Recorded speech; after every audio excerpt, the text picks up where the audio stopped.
Local demo class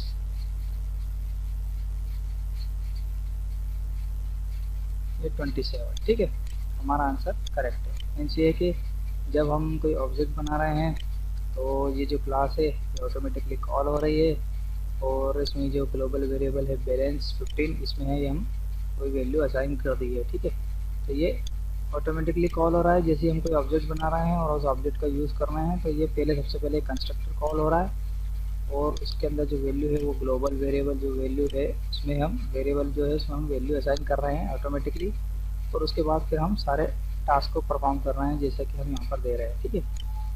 अब इसी तरह से क्या होता है कि हम यहाँ पर एक अलग कंस्ट्रक्टर भी बना सकते हैं। ये तो एक PHP में कंस्ट्रक्टर बनाने की मेथड है।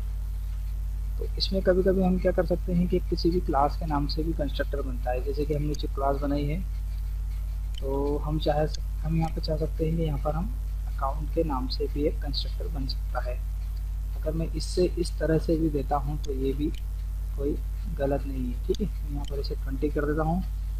इस बार हमारा आंसर फिर से देखते हैं क्या आना चाहिए, 20 + 12 32। इसे रिफ्रेश करते हैं, ये देखिए 32 आ रहा है। मीन्स ये कि यहाँ पर मैंने जो कंस्ट्रक्टर का जो नाम दिया है वो क्लास का ही नाम दिया है, ठीक है। यही रूल होता है, एक्चुअल रूल यही होता है कि जो भी क्लास का नाम होता है वही कंस्ट्रक्टर का नाम होता है। तो यहाँ पर हमने जो क्लास का नाम यूज़ किया और फिर डबल पैरेंथेसिस यूज़ किया, तो ये जो हमने आपको बताना जा रहा था जो कि हम जब ऑब्जेक्ट क्रिएट कर रहे थे तो ये जो पैरेंथेसिस दिए जाते हैं और ये जो क्लास का नाम दिया जाता है ये एक्चुअल में इस कंस्ट्रक्टर को ही कॉल करने के लिए दिया जाता है, ठीक है। ये ऑटोमेटिकली कॉल होता है, यही इसका रूल होता है। तो यहाँ पर आप देख रहे हैं मैंने कंस्ट्रक्टर बनाया है जो कि क्लास के नाम से ही है, और फिर मैंने इसके अंदर वैल्यू को असाइन कर दिया है 20, और फिर हम इसको डिपॉजिट को कॉल कर रहे हैं तो हमारा रिजल्ट आ रहा है 32।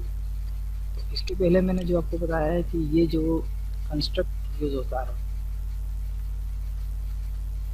ये जो कंस्ट्रक्ट यूज़ किया जाता है ये एक्चुअली PHP के लिए बनाया गया है। एक नया फीचर है, एक नई मेथड है। तो हम PHP में यूज़ करते हैं तो इस तरह से भी यूज़ कर सकते हैं, और अगर हम चाहे तो जो मैंने आपको बताया कि हम क्लास के नाम से भी कंस्ट्रक्टर को यूज़ कर सकते हैं। तो यहाँ पर मैंने जैसे कॉल के नाम से भी कंस्ट्रक्टर को यूज़ कर सकता हूँ, ठीक है।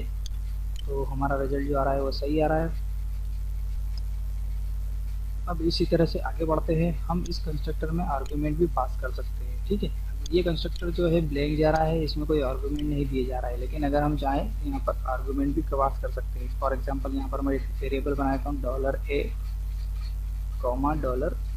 मैंने ये दो वेरिएबल ले लिए। अब मैं यहाँ पर दो आर्गुमेंट पास करूँगा, लेकिन यह जो कंस्ट्रक्टर है ऑटोमेटिकली कॉल हो रहा है, तो फिर हम इसको आर्गुमेंट पास कहाँ से करेंगे, जबकि हम यहाँ पर डिपॉजिट पे आप देख रहे हैं कि हम अमाउंट तो दे रहे हैं लेकिन हम इसको पास भी करना है। यहाँ से वैल्यू कहीं से तो पास की जा रही है वैल्यू, ठीक है। इसी तरह से हम जो कंस्ट्रक्टर है जो ऑटोमेटिकली कॉल हो रहा है तो इसमें हमें वैल्यू तो पास करना ही होगी कहीं ना कहीं से, तो वो वैल्यू यहाँ से पास की जाएगी, ठीक है। जैसे जिस तरह से हम डिपॉजिट को कॉल कर रहे हैं और यहाँ से वैल्यू को कॉल कर रहे हैं, तो उसी तरह से हम जब कंस्ट्रक्टर में भी कोई वैल्यू देना चाहते हैं तो हम यहाँ से वैल्यू को पास करेंगे। फॉर एग्जांपल में यहाँ पर 10, मैंने यहाँ पर 10 दे दिया, ठीक है। 10 + 20, ठीक है।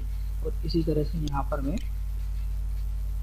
$A + $B, तो यहाँ पर वैल्यू आ रही है 10 और ये भी 10, तो 10 + 10 20, तो 20 आसान होगा बैलेंस में,